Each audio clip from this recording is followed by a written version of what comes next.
We've got details of these and many more coming up in the next 20 minutes if you spend your time with me. Remember, we are live on DSTV channel 27. Now, let's begin from the presidency because it has turned down a request to release the full report of audit firm KPMG into the activities of Strategic Mobilization Ghana Limited, SML.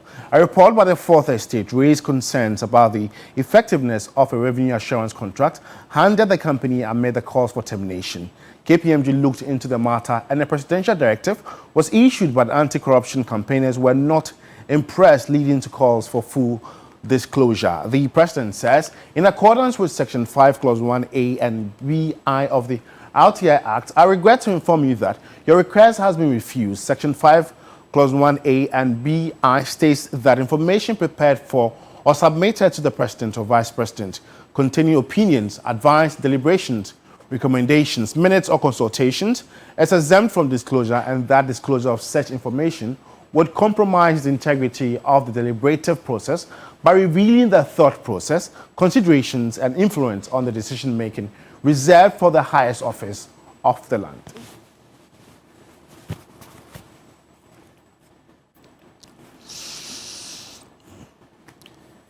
Interesting times ahead, and we'll be monitoring this very development and update you in our subsequent bulletins. And now, heated exchanges characterized day one of the Supreme Court hearing of two cases filed against anti-LGBTQ bill. The courts gave key directions, including clear timelines on when various documents ought to be filed to enable the case to proceed.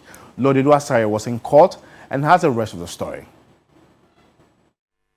When the case was called, lead counsel for De La Sky requested to amend its reliefs and file additional documents to buttress their injunction application against the anti-LGBTQ bill.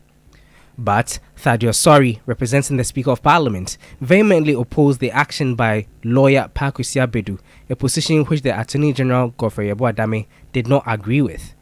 His stance and choice of words provoked the Chief Justice Gertrude Tokonu's chastisement. We began this morning by my asking, when you spoke about the preliminary objection, I said, did you give a formal notice? Yes, ma'am. Hold on. Now, if you had given a formal notice, anyone would have known. But in your affidavit, you only described your opinion. No, what I found That's not a preliminary legal objection. Well, maybe it is not stated that it's stated as an opinion, but what I was stating what I found objectionable about it. And this court has also said that I don't even need that formal notice, that I can get up when it's about to move and take that preliminary objection. Trustees of the Synod of Children of all nations.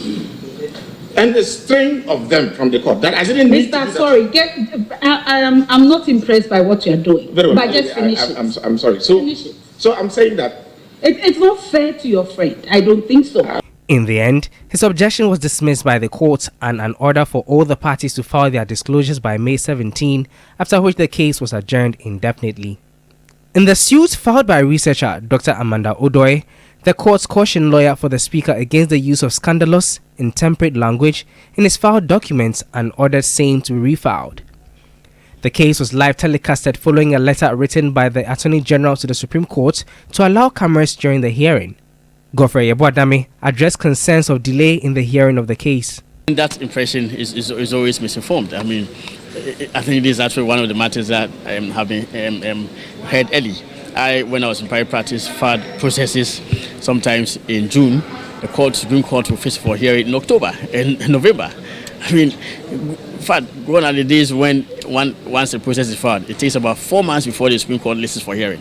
It is always in the Supreme Court faces matters for hearing, taking into account the schedule of the court and the business that the court has and all that. So really, there's nothing that has delayed about this matter. Lawyers for Dr. Odoi and Richard De La Sky expressed satisfaction at the court's ruling. And statement of claim, he has an unfettered right to amend. And if you don't do that and the matter proceeds by the motion, you risk a very big chance. And that's what we didn't want to go through. So to us, it was a proper review and the correction were in order. Among other things, the plaintiffs are seeking a declaration to restrain the Speaker and Clerk of Parliament from presenting the bill to the President for assent. Also, an injunction against enforcing the bill, particularly the provision criminalizing same-sex relationships. Although the case has been adjourned indefinitely, Lawyer and journalist Richard Delasky, as well as researcher Dr. Amanda Odoi, have a few weeks to file additional documents that they will use to firm up their documents and processes in the anti-LGBTQ suits here at the Apex Court. Lord Udasari, TV3 News, Supreme Court.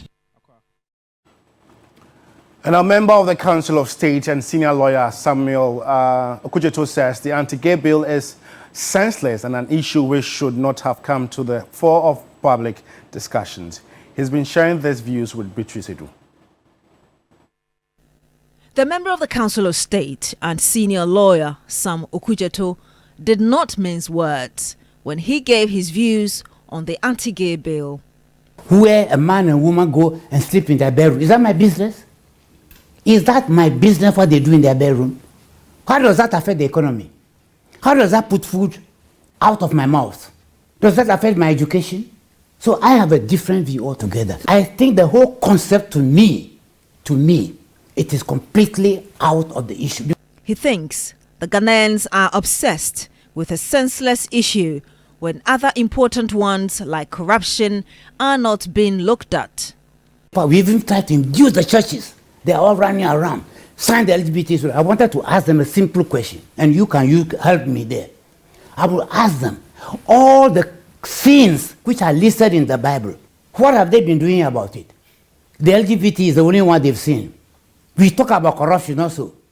And corruption, I will tell you what, from the messenger to the top, every one of us is involved. Lawyer Okujeto wants Ghanaians to focus on what he thinks matters most. The problem which are rising, you walk around, you see the young children running around the street. They have not gone to school. When in the early 60s, there were laws to say that compulsory education, that every child must go to school. We see them running around, begging, nothing. You see people living in filthy areas. Sometimes, what's his name, a container where a whole family is sleeping. We don't look at that and say that these are things which are wrong in our country. What do we do about it? And then we are preoccupied about someone, a man sleeping with a man or a woman sleeping with a woman, as being a national issue. The whole thing about LGBT is a nonsense issue. It should not have been come in the first place. Well, you can watch the full interview when you go onto our website, it's 3news.com. And our Executive Secretary of the Ghana Integrity Initiative, Mary Adaa, has expressed concern about the disagreements between the two state anti-corruption agencies, the Economic and Organized Crime Office, YOCO, and the Office of the Special Prosecutor over former Sanitation Minister Cecilia Dape's stashed cash case. She spoke to TV3 on the sidelines of the Commonwealth Regional Conference for Heads of Anti-Corruption Agencies in Africa here in Accra. On Monday, Executive Director of the Economic and Organized Crime Office, YOCO, COP Mamiya Tiwa Adodankwa, on the Cecilia Dape stashed cash case, stated that she will return the docket to the Office of the Special Prosecutor due to lack of evidence for an investigation. The next day, the Director of Strategy, Research and Communication Division at the OSP, Sami Dakon, responded by saying YOCO's assertion that it intends to return the docket is untrue because that has already happened. Executive Secretary of Ghana Integrity Initiative, Mary Adaa, expressed concern over the recent developments of the two state anti-corruption bodies.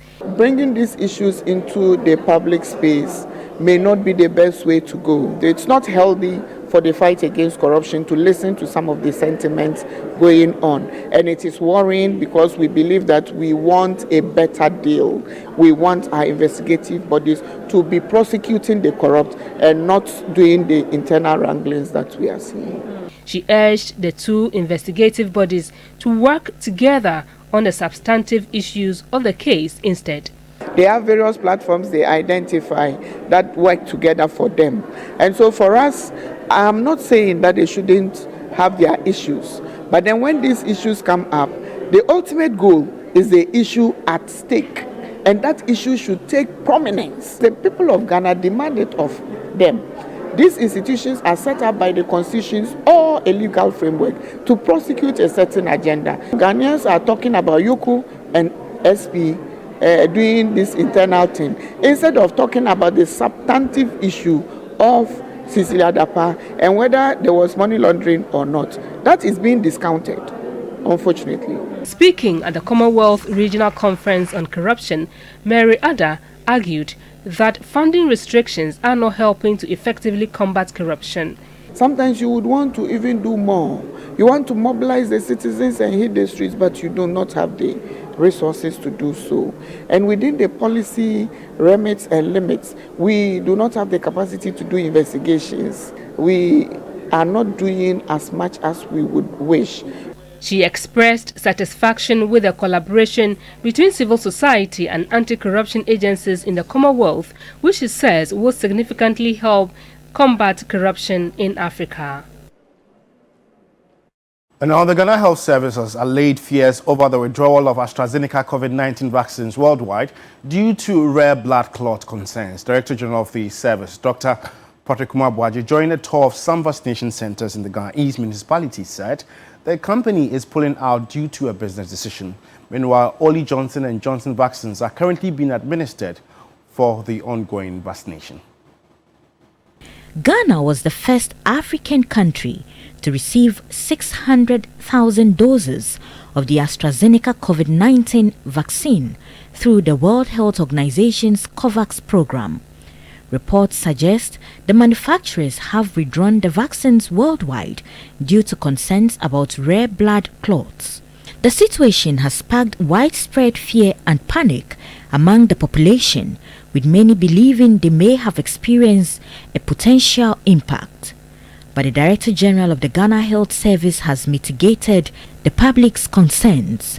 The decision is not because it's dangerous, it's simply because, all vaccines have side effects, one way or the other. But their decision is that, look, if I'm selling something and someone brings in a more superior brand into the market and probably even cheaper, why do I stay in the market if a producer is going to use? I think if you remember very well, these were all things that we said. But we said they were very, very rare. Have you taken paracetamol before? You just take a leaflet and read the side effects of paracetamol. There's no medicine on earth that doesn't have some side effects. But how frequent is it? How is it rare? Is it common? If it's very common, the system will not even allow it on the market at all. A representative of the WHO country office, Dr. Michael Ajabin, assured that the organization and its partners will ensure the safety of every vaccine given to the Ghanaian public. Well, that has been the story long ago. It's been there. That story has been there. But if you compare the advantages of the vaccines vis-a-vis some of these side effects, there was still a very big advantage in vaccinating. But the story now, they are pulling out because of commercial reasons. So together with FDA, the ministry, the Ghana Health Service, will definitely make sure that the best vaccine is out there for the population of Ghana. Currently, it's only Johnson & Johnson vaccines that are being administered for the ongoing vaccination nationwide. And now, despite the concerns regarding the AstraZeneca vaccine, Professor Fred Binker, a professor of clinical epidemiology, says the coronavirus has come to stay with humanity, so citizens should get vaccinated with the other approved brands. You have to protect yourself. The vaccines are not 100% potent, but they have shown that they are effective. And there are huge estimates of how many billions of people have been saved. So we need to use the vaccines, and we need to stock the appropriate vaccines. The epidemiologists will be able to tell us when we start seeing these cases, and then we go around and make sure that people are protected before they come into contact with the virus. The virus has come to stay. It will be here every year, maybe around this time, and we need to have a stock of vaccines that will protect, especially the elderly who tend to suffer most from the effects of the COVID. Well, if you just tuned in, you're watching the first news bulletin of the day on TV3 on New Day. My name is Josh Quinnin. In more news this morning, more people have so far turned out to receive their COVID-19 booster jabs in the ongoing nationwide vaccination campaign, despite perceived hesitancy among the populace. By close of day 2, more than 200,000 doses of vaccines, representing 41% of the target for the 5-day exercise, had taken their jabs. Here's a report by Sarah Apranko. Officials of the Ghana Health Service, led by the Director General, Dr. Patrick Kuma Abuaji, toured some vaccination sites in the Ga East municipality. The tour was to ensure the Child Health Promotion Week, as well as the COVID-19 and African Vaccination Week campaigns, are being properly observed. According to them, the exercise has been generally impressive, despite a perceived level of hesitancy among the populace. As at the end of day 2, we have had about 40.1% of our target population, or the target that we set for the week. So that's quite encouraging, and we know that means that if all goes well like that, and knowing that the usual Ghanaians towards their last and there's going to be a surge, we believe that we are going to exceed our target. Isaac has just taken his booster jab and tells us he will do anything to be protected. This is about the health, and we don't just have to be talking, because when the COVID came, people were dying, but when they brought the vaccine, we also saw that the number of people dying were reducing. So we can only attribute the fact that the vaccines are working.